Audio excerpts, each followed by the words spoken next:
número de cheques sem fundos bateu recorde nos últimos 9 meses. Foi o segundo maior percentual da história, perdendo apenas para o registrado em 1991. O índice de setembro também ficou alto. Essa pesquisa foi feita pela Serasa e identificou os principais motivos para essa estatística negativa. 2,21% dos cheques devolvidos em setembro tinham como motivo a falta de fundos. O montante corresponde a pouco mais de 1.200.000 documentos de um total de 56 milhões de cheques emitidos no período. O número é maior que o registrado em setembro do ano passado, quando a devolução de cheques por falta de fundos foi de 1,84%. Entre as principais razões para o crescimento das estatísticas estão o aumento do número de desempregados, crescimento dos juros e da inflação e a recessão enfrentada pelo Brasil. O percentual de inadimplência também é alto. De janeiro a setembro atingiu 2,19%, índice maior que o registrado no mesmo período do ano passado, que foi de 2,07%. Para evitar fraudes envolvendo cheque sem fundo, os economistas orientam aos comerciantes sempre solicitar documentos como CPF e RG para o consumidor que utiliza o cheque. Não aceitar cheques rasurados ou previamente preenchidos. Anotar sempre o telefone do comprador no verso do cheque. Evitar receber cheques de desconhecidos e consultar o cheque no ato da compra. Bom, e para falar mais sobre esse assunto, nós convidamos o advogado Humberto Valim. Boa tarde, doutor. Boa tarde. Bom, devolução de cheque acontece muito, na maioria das vezes, por conta de cheque pré-datado, né? A pessoa dá um cheque para daqui 30 dias, 60 dias, e aí não consegue organizar as finanças e esse cheque acaba voltando. Vamos começar falando desse cheque pré-datado. É legal ou não? É legal. O cheque pré-datado, uma vez aceito pelo comerciante, passa a ser uma ordem de pagamento à vista, mas uma ordem de pagamento a prazo. Ou seja, aquele comerciante que aceita o cheque bom para o dia 30, ele não pode depositar o cheque e é absolutamente legal, ele tem que respeitar esse prazo. Isso como se prova? Como a pessoa prova que ela deu um cheque pré-datado? Muito importante, aquele consumidor que der um cheque pré-datado, ao final do cheque, após a assinatura ou no verso, escreva de próprio punho, cheque bom para o dia, mês e ano. Basta estar escrito, ou no verso ou num canto, bom para. E se a pessoa der um cheque pré-datado, prevê essa dívida aí que ela vai ser paga 30, 60 dias após a emissão desse cheque, e a pessoa que pegou esse cheque, para quem ela pagou, depositar antes, comete algum tipo de irregularidade? Absolutamente. Aquele consumidor que fez um contrato, agora é um contrato de pagamento a prazo, e o fornecedor depositou antes, este empresário, esta loja, incorre sim uma falta grave, passível do consumidor judicialmente pleitear danos morais e danos materiais. Ou seja, a empresa não é obrigada a aceitar o cheque pré-datado. Uma vez que ela aceite, ela deve respeitar fielmente a data do depósito. Notas promissórias, elas ainda são muito usadas ou não ficaram um pouco em desuso? Explica pra gente o que é uma nota promissória. Uma nota promissória é um título, uma promessa de pagamento no futuro.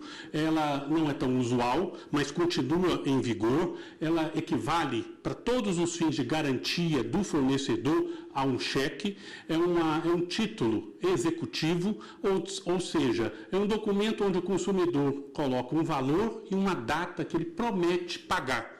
Se ele não pagar, este título, essa nota promissória, poderá ser protestada e executada, assim como um cheque. Cheque sem fundo. O que acontece com a pessoa que passa um cheque sem fundo? Inicialmente ele vai para um cadastro do Banco Central, CCF, o cadastro dos emitentes de cheque sem fundo.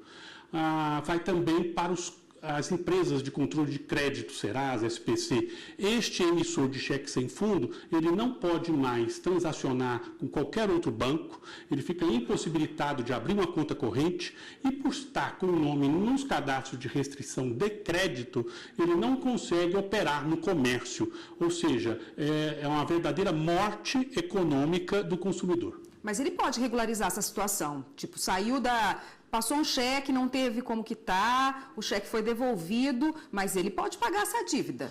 Exatamente. O consumidor, ao pagar a dívida, ele deve resgatar esse cheque. Resgatando esse cheque que antes era sem fundo, ele vai apresentar ao gerente do seu banco e ele vai ser retirado deste cadastro. Pagou a dívida, Recolheu o cheque novamente ao banco, o nome desse consumidor volta ativa, como se nada houvera. O inadimplente, a pessoa aí que passou o cheque sem fundo, não teve fundos para quitá-lo, ela tem que ser avisada pela instituição financeira de alguma forma? Não, de forma alguma. O consumidor é que deve ter consciência do seu saldo. A instituição financeira não tem obrigação alguma de informar ao cliente correntista que ele não tem fundos. Ou seja, o controle do saldo da conta é pessoal e deve ser feito por cada consumidor. O banco, ao não constatar a presença de saldo, aí sim, ele devolve o cheque e comunica: estou enviando o seu nome para o cadastro dos emitentes de cheque sem fundo, enquanto você não regularizar, devolver este cheque, o seu nome lá vai permanecer. Tá ótimo, a gente ainda tem algumas dúvidas a serem tiradas a esse respeito, só peço um minutinho para o senhor, daqui a pouquinho a gente volta, a gente vai para o intervalo. Aqui no estúdio nós voltamos a falar com o advogado Humberto Valim, que hoje conversa com a gente a respeito do cheque sem fundo, notas promissórias e também a devolução de cheques, né, doutor? O senhor tem algum custo quando se devolve, a pessoa passou um cheque, não teve condições de quitá-lo, o banco devolveu o cheque, não pagou, tem algum custo para a pessoa? Sim, existe uma tabela do Banco Central, toda a tarifa, tanto da devolução do cheque quanto da reapresentação, tanto para incluir no cadastro como para excluir do cadastro, o correntista deve pagar uma tarifa por este serviço. Tarifa essa que é tabelada e está no site do Banco Central para consulta. Legal, então, completamente legal. O que acontece com a pessoa depois que ela não quita a dívida, passa um cheque sem fundo, o nome dela vai para a lista de restrição ao crédito? O que ela não pode fazer? Ela fica morta economicamente, ela não pode fazer um crediário, ela não pode pegar um financiamento, ou seja, a pessoa negativada ao comércio, ela não faz operação alguma. Ela, infelizmente, vai ter que pagar a sua dívida, negociar a sua dívida para ser restabelecida no sistema de consumo. A gente fala muito dos deveres que tem quem emite um cheque aí, tem que pagar a sua dívida, né? Mas a gente esquece um pouco, às vezes, de lembrar que também tem direitos, né, ao consumidor. Ele tem direito de quitar a sua dívida, tem direito a saber para quem ele está devendo, onde ele consegue essas informações. Ele não pode ser constrangido também, né, doutor?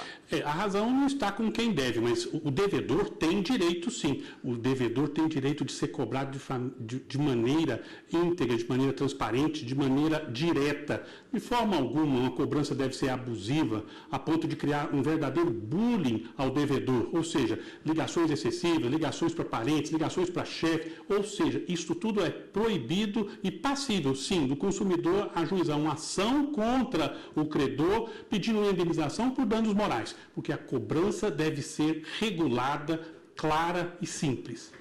Também existe aí no comércio muito praticado um score, né? A pessoa às vezes entrou aí numa dívida, não conseguiu pagar, depois ela paga, quita a dívida e ainda assim não consegue realizar uma operação de crédito e às vezes nem emitir um cheque quando ela tem saldo na conta, por alegação do score. Isso é legal?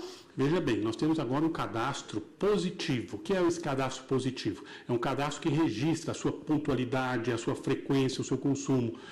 O fato de você nunca ter atrasado uma dívida faz com que o seu score aumente. O fato de você ter atrasado, ido para o Serasa e depois reestabelecido faz com que o seu score diminua. O fato de ter um score mais alto e um score menor, ambos significam o quê? Que aquele consumidor que tem um score mais alto provavelmente vai conseguir uns juros menores, vai ter mais facilidade de crédito. Aquele consumidor que é um reabilitado provavelmente vai conseguir uns juros menores e uma dificuldade de crédito. Mas deixando bem claro, a negativa simplesmente porque está com o score baixo é ilegal. O score é simplesmente para dar uma vantagem àqueles que são bons pagadores. Tá ótimo, obrigada, doutora. Conversei com o doutor Humberto Valim, que é advogado, conversou com a gente hoje a respeito da devolução de cheques. Obrigada pela participação, até uma próxima.